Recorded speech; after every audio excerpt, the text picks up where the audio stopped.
Defense Pavlo Krylenko mengatakan keberhasilan operasi militer Rusia di Ukraina tergantung pada kemampuan Moskwa.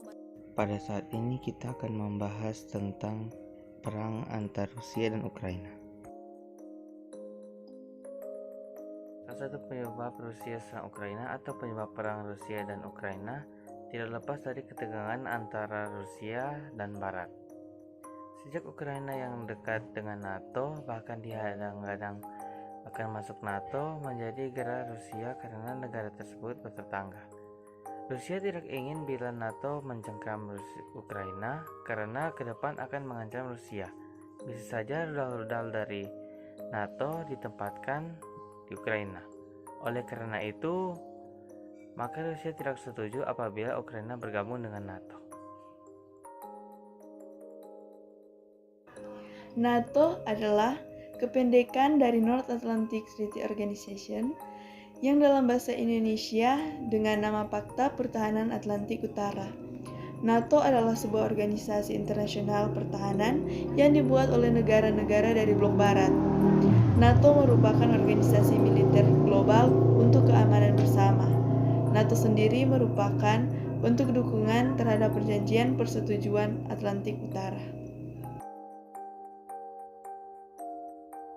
Dampak perang Rusia dan Ukraina bagi Indonesia. Pertama, dari jalur pasar keuangan. Konflik Rusia ke Ukraina mendorong kekhawatiran bahwa perang ini bisa terjadi dan mungkin bisa berlanjut, sehingga kekhawatiran itu mendorong investor global untuk mencari aset yang lebih aman atau safe haven aset seperti emas dan dolar untuk berinvestasi. Jika melihat nilai rupiah Indonesia saat ini masih cukup stabil, yakni masih dalam kisaran 14.300 sampai 14.400 rupiah per dolarnya.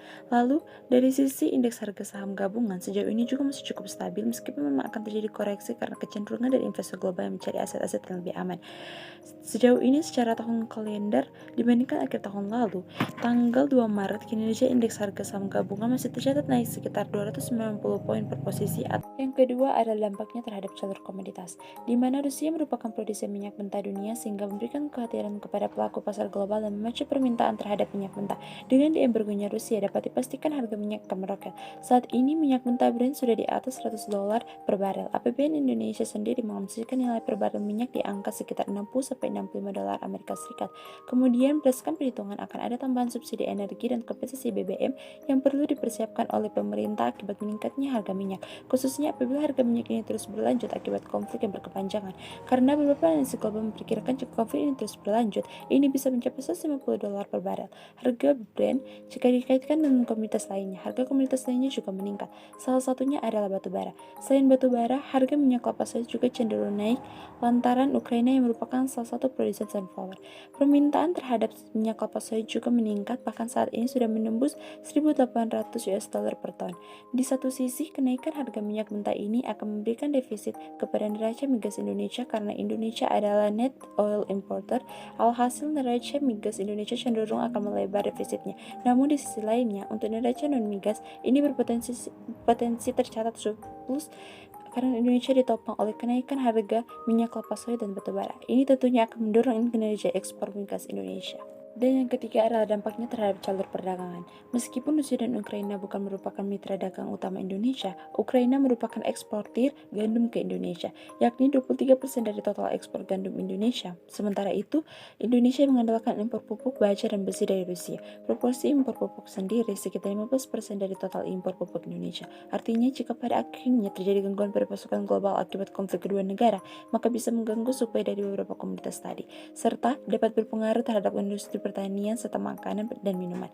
Pasalnya, bila ada gangguan dari sisi pasokan atau sisi produksi, tentunya ini bisa berdampak pada kenaikan harga komoditas tersebut.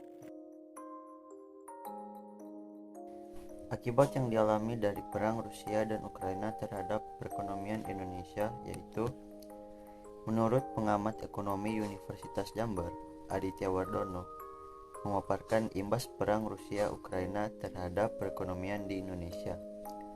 Karena apapun ketegangan kedua negara ini akan merugikan perekonomian global dan mengganggu proses pemulihan ekonomi dunia termasuk Indonesia.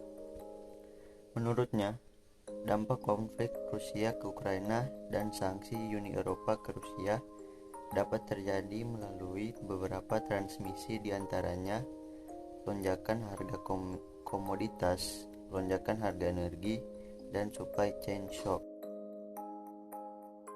Pelajaran hidup dari konflik Rusia dan Ukraina penting untuk kehidupan kita sehari-hari. Contoh yang pertama, selalu waspada terhadap segala kemungkinan. Tindakan tak terduga dari Rusia yang menyerang Ukraina memberi pelajaran bahwa perlunya sikap waspada akan segala kemungkinan. Memiliki kewaspadaan bertujuan melatih diri untuk bersiap dalam melakukan aktivitas. Yang kedua, hati-hati dalam bertindak. Dari konflik ini, kita dapat melihat bahwa perlu kehati-hatian dalam mengambil tindakan. Kita perlu memahami segala dampak baik, positif, dan negatif akibat tindakan kita. Tindakan yang terencana dengan baik dapat membawa kita kepada keberhasilan. Sebaliknya, tindakan tanpa rencana yang matang dapat menyebabkan kegagalan. Yang ketiga, jangan suka mencampuri urusan orang lain. Dari keputusan Rusia menginvasi Ukraina, maka kita dapat mengambil pelajaran bahwa jangan suka mencampuri urusan orang lain. Setiap individu memiliki kebebasan untuk bertindak asalkan tetap sesuai dengan peraturan. Pengumuman terkini tentang perang Rusia dan Ukraina. Rusia meningkatkan serangan ke beberapa kota di Ukraina. Akibatnya puluhan ribu orang masih terjebak tanpa air atau listrik di pelabuhan selatan Mariupol setelah 2 upaya evakuasi gagal. Di sisi lain, PBB membutuhkan jalur yang aman untuk mengirimkan bantuan kemanusiaan ke zona konflik di Ukraina.